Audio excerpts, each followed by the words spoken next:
मध्य प्रदेश की विधानसभा में एक बार फिर गौ माता का मुद्दा गरमाने लगा है। मैंने अशासकीय संकल्प लगाया गाय को लेकर कि गाय को राष्ट्रीय पशु घोषित करना चाहिए। मुसलमानों को मस्जिद में जाकर एक संकल्प प्रस्ताव भावी पास करा लो तो गाय अपने आप राष्ट्रीय पशु घोषित हो जाएगी। गौ माता सत्ता हो या विपक्ष, भारतीय जनता पार्टी हो या फिर कांग्रेस पार्टी, गौ माता को लेकर एक बार फिर विधानसभा में बहस शुरू हो चुकी है। लेकिन दोनों ही राजनीतिक पार्टियों के नेताओं के मुंह पर ताला तब लग जाता है जब राजधानी भोपाल के शासकीय स्लॉटर हाउस में लगभग 250 से ज्यादा गौ माताओं को काटा जाता है। नमस्कार, मैं आशुतोष भार्गव, आप देख रहे हैं आयुध। आज की रिपोर्ट में हम बात करेंगे कि आखिर राजनीतिक पार्टियां गौ माता के नाम पर अपनी राजनीतिक रोटियां तो सेकती हैं, लेकिन वास्तविक स्थिति क्या है।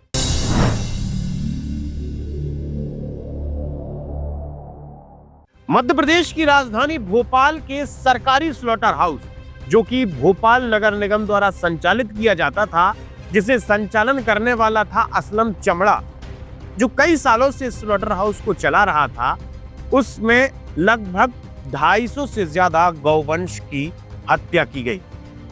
लगभग 26 टन गौ मांस एक कंटेनर में विश्व हिंदू परिषद और बजरंग दल के कार्यकर्ताओं ने जब्त किया था। पुलिस प्रशासन वहां मौजूद रहा। पुलिस प्रशासन ने कहा कि शायद ये मांस किसी और दूसरे जानवर का हो सकता है, लेकिन जैसे ही फॉरेंसिक रिपोर्ट सामने आई, टेस्ट की रिपोर्ट जब सामने आई, तो उसमें ये स्पष्ट लिखा हुआ था कि ये जो मांस है 26 कुंटल मांस है, जो कि कंटेनर में बरामद किया गया है, वो गौ मांस है। राजधानी भोपाल के स्लॉटर हाउस की खबर और इस घटना की खबर देश के बड़े बड़े मीडिया संस्थानों में बड़ी हेडलाइंस के साथ लगभग 15-20 दिन चलाई जाती है। उसके बाद क्या होता है, स्पष्टता सामने आती नहीं है कि दरअसल ये गौमांस आया कहां से, इन गायों को लेकर कहां से आया गया था, असलम चमड़ा के ऊपर किस प्रकार की कार्रवाई की जा रही है और नगर निगम भोपाल इस कृत्य में कितना दोषी था। अब जरा देखिए, जब ये विषय आते हैं तो सारी की सारी राजनीतिक पार्टियां अपना मुंह फेर लेती हैं, भले भारतीय जनता पार्टी हो या फिर कांग्रेस पार्टी हो। अब यहां पर बारी आती है मध्य प्रदेश के बड़े बड़े राजनेताओं की। तो इन दिनों मध्य प्रदेश की विधानसभा में सत्र चल रहा है, जहां पर कांग्रेस पार्टी से विधायक आतिफ अकील ने एक प्रस्ताव पेश किया है कि गौ माता को राष्ट्रीय पशु घोषित करना चाहिए। मैंने अशासकीय संकल्प लगाया है गाय को लेके कि गाय को राष्ट्रीय पशु घोषित करना चाहिए। हिंदू धर्म अगर माता मानता है तो बिल्कुल हम उसको सम्मान करते हैं, राष्ट्रीय पशु घोषित होना चाहिए।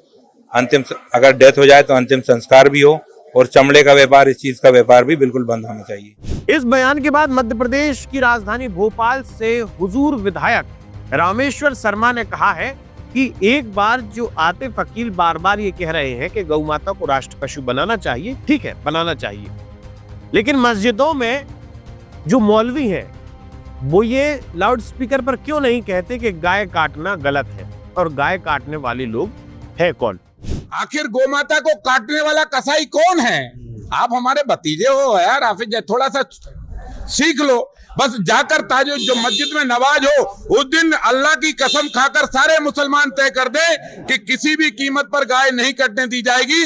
कोई माई का लाल गाय को से हाथ नहीं लगा सकता। अब यहाँ पर विधायक रामेश्वर शर्मा ने ठीक बात कही है, लेकिन सवाल यहाँ भी उठता है कि मध्य प्रदेश में भारतीय जनता पार्टी की सरकार है, और अगर पिछले 1 साल के आंकड़ों की बात की जाए तो लगभग 8 से 10 बड़े बड़े स्थानों पर बड़ी मात्रा में गौकशी की गई है। मार्च 2025 में मामला आता है बाबा महाकाल की नगरी उज्जैन से, जहां पर भारी मात्रा में गौकशी की जा रही थी। रात के समय गौमांस को ट्रांसपोर्ट करके दूसरी जगह भेजा जा रहा था। आरोपियों को गिरफ्तार किया जाता है, उनके ऊपर कार्रवाई की जाती है। इसके बाद मार्च 2025 में ही मामला दमोह से आता है सामने, जहां पर लगातार गौकशी के अलग अलग मामले सामने आ रहे थे। कभी 8 गाय, कभी 10 गाय, कभी 3 गाय, कभी 20 गाय, इस प्रकार से गौकशी का काला खेल दमोह में चल रहा था।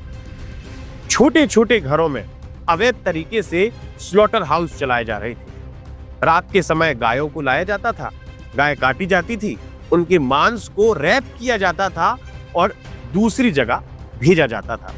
जब इस बात की गहराई से जांच हुई तो पता लगा कि दूसरे प्रदेशों में, यहां तक कि दूसरे देशों में भी इस गौ मांस को एक्सपोर्ट किया जा रहा है। इसी के साथ जनवरी 2025 में एक और कंटेनर को रोका गया। विश्व हिंदू परिषद बजरंग दल के कार्यकर्ताओं ने कंटेनर रोका जिसमें भारी मात्रा में गौमांस था। अलग अलग आरोपी उसमें गिरफ्तार किए गए जिनका हाई लेवल पर कनेक्शन सामने आया था, लेकिन उसके बावजूद भी ये गौमांस कहां भेजा जा रहा था, किसका कनेक्शन था, इस बात का खुलासा नहीं हुआ है। इसी प्रकार से अगस्त 2025 में धार की एक खबर सामने आती है जहां पर दर्जनों की संख्या में गायों को काटा जा रहा था, उसके गौमांस को बाहर भेजा जा रहा था। ये गौमांस बाहर भेजा कहां जाता है, सबसे बड़ा सवाल यहीं उठता है। भोपाल, इंदौर, धार, दमोह और ये सारे तमाम जगह जहां पर गौकशी की जा रही थी, वहां से गौमांस को बाहर भेजा जा रहा था। अब ये बाहर भेजने वाला जो मामला है, इस बात का खुलासा या तो हो नहीं पा रहा या फिर खुलासा करने की कोशिश नहीं की जा रही। गौकशी को लेकर एक और खबर सामने आई थी जो कि बड़े बड़े मीडिया हाउसेस में अपनी सुर्खियां नहीं बटोर पाई। नवंबर और दिसंबर 2025 में झाबुआ जिले के अंदर, खास तौर पर झाबुआ जिले की मेघनगर तहसील क्षेत्र में लगभग 50 से ज्यादा स्थानों पर लगभग 3000 से ज्यादा गौवंश काटा गया है। इस बात की पुष्टि स्वयं वहां के हिंदू संगठनों द्वारा और वहां के डीएफओ द्वारा की गई थी, लेकिन उसके बावजूद भी अभी तक गौकशी का काला खेल झाबुआ में नहीं रुका है। ये तो कुछ बड़े मामले थे जो कि सुर्खियों में आए, जिन पर मीडिया ने प्रकाश डाला। ऐसे कई सारे मामले हैं जैसे कि खंडवा हो, बुरहानपुर हो, रायसेन हो, सागर हो, टीकमगढ़ हो, जहां छोटे छोटे गौकशी के मामले आए दिन सामने आते हैं। लेकिन जब राजनीतिक पार्टियों को अपनी रोटियां सेंकनी होती हैं, जब कोई मुद्दा नहीं बचता, उस समय गौ माता याद आती है।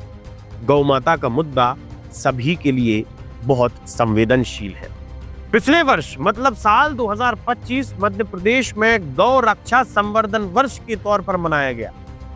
इसमें गौ पालक, दुग्ध उत्पादन, गौ सेवा को लेकर अलग अलग योजनाएं शुरू हुई, अलग अलग प्रकल्प शुरू किए गए, लेकिन उसके बावजूद भी मध्य प्रदेश के अलग अलग शहरों से इस प्रकार की घटनाएं सामने आना चिंताजनक बात है। हम सनातनी हैं और जन्म से लेकर मृत्यु तक सनातन धर्म में गौ माता का काफी महत्व है।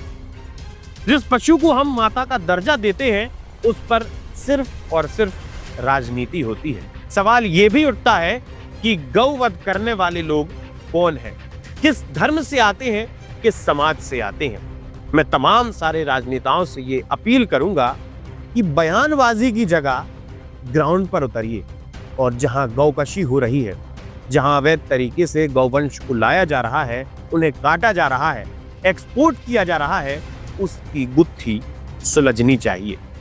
आप जुड़े रहिए हमारे साथ, देखते रहिए आयुध। आप हमारे चैनल को सब्सक्राइब कर सकते हैं। हम फेसबुक, इंस्टा, यूट्यूब, ट्विटर हर जगह मौजूद हैं। आपका बहुत बहुत धन्यवाद। लगातार जुड़े रहने के लिए आयुध को सब्सक्राइब जरूर करें।